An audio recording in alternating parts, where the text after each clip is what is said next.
Salutations aventuriers, je vous retrouve pour une vidéo sur Waven et aujourd'hui je vous partage mon build sur le Yop Astramantis. Le build comme d'habitude généré autour des ouragans, de la recrue indomptée et de la génération de tourbes en masse. Donc avant de parler plus en détail de tout ça, on va parler des passifs du personnage. Le premier passif est que lorsqu'on attaque, s'ajoute le sort Bon Mantis à notre main qui permet de nous téléporter sur n'importe quelle case adjacente à un adversaire sur le terrain en lui infligeant 50% de notre attaque.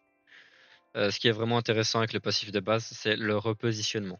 On verra pour ceux qui ne connaissent pas encore le Yop Astramantis que c'est essentiel pour le personnage.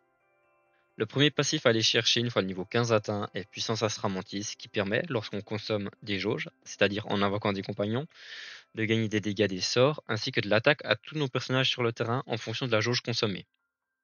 Le second passif, vous en avez deux au choix. Personnellement, je préfère Ralliement Astramantis qui permet, lorsqu'on invoque un compagnon, d'infliger 100% de son attaque autour de votre héros et de vos lances. Le second passif possible est Echo Astramantis qui permet d'infliger des dégâts autour de vous et de vos lances à chaque fois que vous gagnez des points d'action en lançant des sorts. Ça va faire des dégâts plus réguliers, mais moins de dégâts que le Ralliement Astramantis, car nous verrons qu'avec la puissance Astramantis ainsi que l'anneau olympique qu'on a dans le build, on va avoir de gros dégâts sur nos compagnons.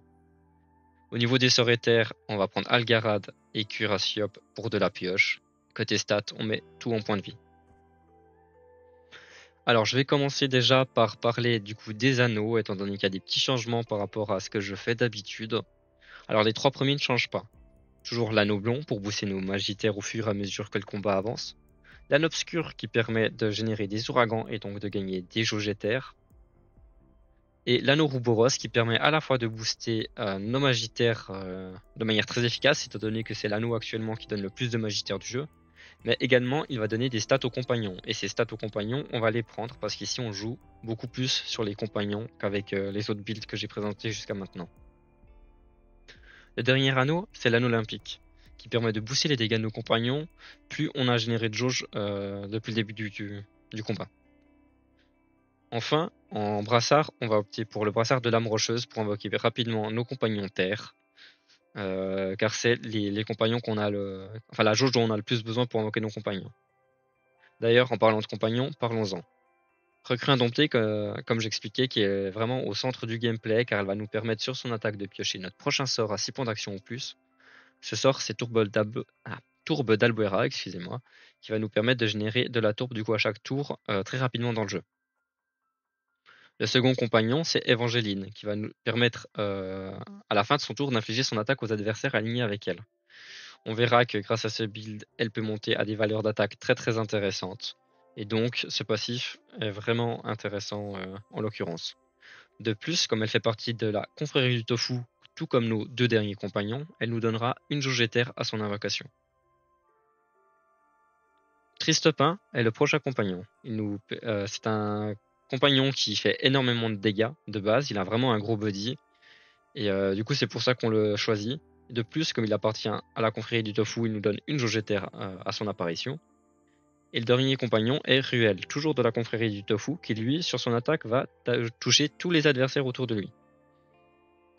Il n'a pas des dégâts spécialement intéressants, même s'il est correct. Mais voilà, c'est un compagnon qui rentre bien dans le deck, étant donné qu'il va comboter avec les deux autres compagnons ici. Et qui permet justement d'ajouter un petit peu d'AOE là où tout le reste est très mono-cible. Passons du coup directement au sort. On va opter pour un maximum de sorts peu coûteux, et pour cela j'ai sélectionné les deux sorts de lance, lance aérienne et lance terrestre pour air, terre. Ensuite, deux sorts peu coûteux qui mettent un point d'action en réserve chacun, à savoir crochet et ébranlé. Et enfin, deux derniers sorts à 2 points d'action qui donnent une jauge chacun, rafale et bouclier d'Albuera. Donc comme je le disais, on a nos deux sorts de pioche et enfin Tourbe d'Albuera qui va être pioché par la recrue à chaque tour et qui va nous offrir notre survivabilité à nous ainsi qu'à nos compagnons. Maintenant qu'on a vu ça, je vais vous présenter directement le deck en gameplay sur une broche Schaffer, que dis-je, Crackler niveau 120.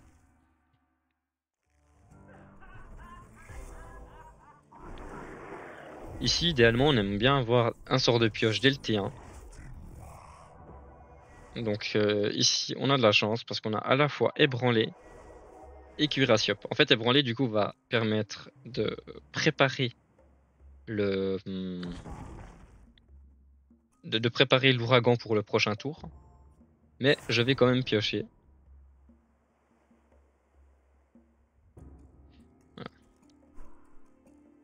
Avec, du coup, je vais quand même piocher avec la cuirassiop, ce qui va nous permettre en fait au prochain tour d'avoir une bonne génération d'ouragans.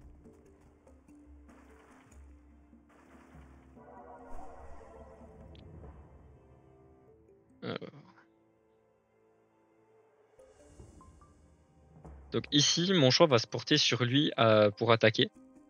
Étant donné que c'est un crackler ancestral, donc si j'attaque une autre cible, que lui va avoir son attaque boostée. Et comme après je souhaite me repositionner ici avec le sort Bon Mantis, il va pouvoir. C'est un des deux seuls ennemis qui va pouvoir m'attaquer.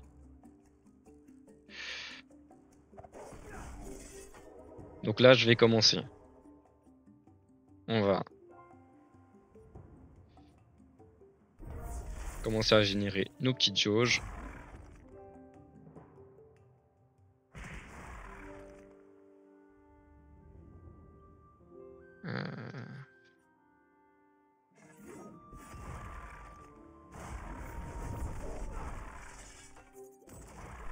Donc voilà, sur notre deuxième tour de jeu, on a déjà 8 jauges de générer.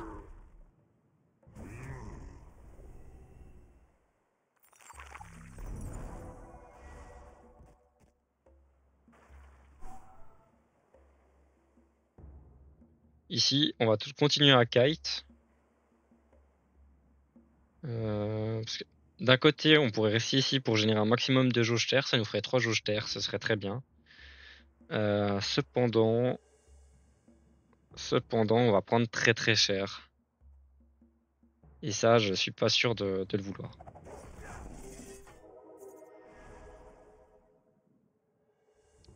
Quoique... Est-ce que je tank ce tour? Ouais, non, on va pas tanker. Voilà. Ne soyons pas fous. Le problème, c'est que là, de nouveau, j'ai un total de 5 points d'action restants. Si je lance Rafale pour faire un ouragan, je n'aurai pas de quoi utiliser Algarada. J'ai combien? J'ai 9 jauges. Non, faut que je le fasse quand même. Voilà. Malheureusement, voilà, on a 2 points d'action qui partent dans le vent, mais il fallait bien... Je trouve que c'était plus intéressant de générer 3 jauges avec ce sort.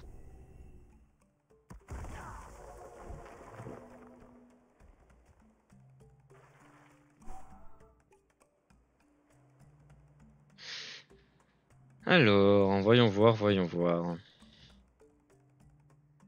Ici, Evangeline est le premier compagnon que je vais invoquer. On pourrait invoquer Tristopin en premier aussi. Ça, c'est un peu au choix. Je préférais le multi-cible d'Evangeline en l'occurrence, vu que tous les ennemis sont encore en vie. Parce qu'en fait, le premier compagnon qu'on invoque va être vraiment bien boosté via notre passif. Et ici, je préfère que ce soit Evangeline qui soit boosté. Deuxième compagnon, c'est forcément la recrue indomptée. Ou bien... Que dis-je? Je vais voir si je crit. Je ne crit pas. Du coup, en fait, je vais invoquer Ruel, qui va donner une jauge de terre à son apparition. Et donc, enfin, je vais pouvoir invoquer sur le même tour recrue indomptée.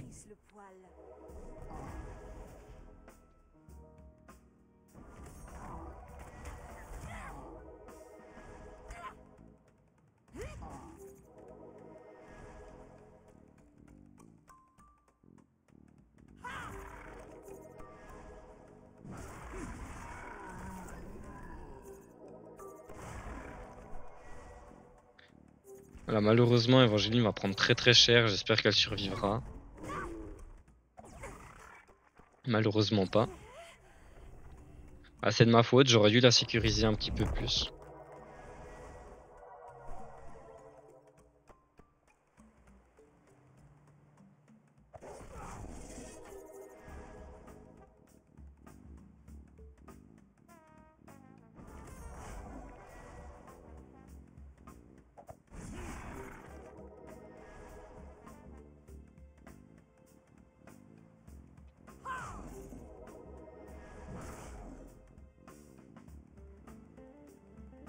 Ici, je vais pas bouger, ou bien. Non, ici, je vais pas bouger. Malheureusement, enfin, je vais perdre bon mantis, mais c'est pas grave parce que ça fait pas tant de dégâts que ça. 50% de mon attaque, ça fait environ 80 de dégâts.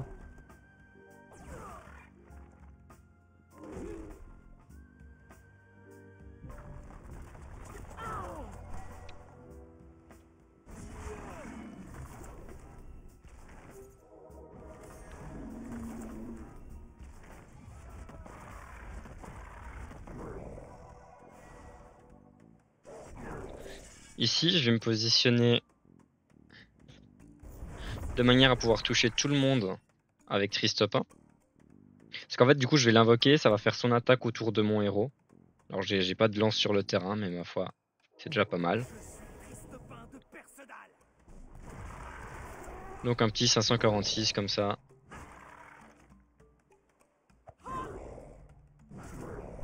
Ici, il est assez sécure étant donné que la broche va venir m'attaquer moi. Et que du coup, le seul ennemi qui pourrait potentiellement prendre, voilà, c'est celui-ci.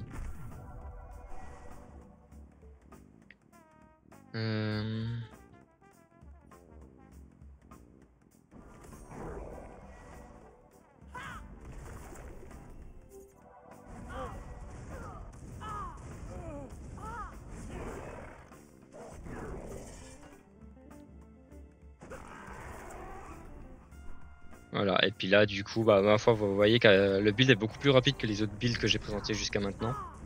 Au niveau du dégât qu'on va infliger. Seulement, voilà, malheureusement, j'ai pas maintenu Evangeline en vie dès le début. C'est assez regrettable, mais...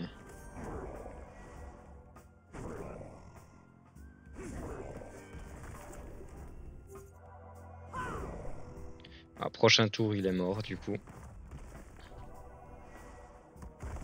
Parce que là, en fait, on se rend pas bien compte, mais Evangeline aurait vraiment tapé très fort avec son passif. Parce que du coup, là, on voit que Tristopin fait 546. Evangeline, il faut se dire que elle a 2 fois moins de dégâts de base presque. Mais comme elle tape une fois avec son attaque de base, plus une fois avec tous les ennemis alignés à elle, en fait, elle va déjà infliger 2 fois son attaque à l'ennemi qu'elle attaque, plus une fois son attaque à tous les ennemis alignés. Donc, ce qui fait qu'au final, le dégât qu'elle aura par rapport à Tristopin est beaucoup plus élevé. Donc voilà, ça c'est la version du Yop Astramantis Ouragan Tourbe que j'ai trouvé et que je trouve vraiment vraiment top à jouer. Comme la classe sort tout bientôt officiellement pour tout le monde, je trouvais intéressant de vous présenter un build dessus que je trouve voilà ma foi très agréable. J'espère qu'il vous aura plu. Si vous avez une autre manière de jouer l'Astramantis, n'hésitez pas à laisser un commentaire, dire comment vous le jouez, ça peut être intéressant de voir justement toutes les manières différentes qu'on a de jouer la classe. Enfin bref, sur ces belles paroles, je vous dis à bientôt pour une autre vidéo.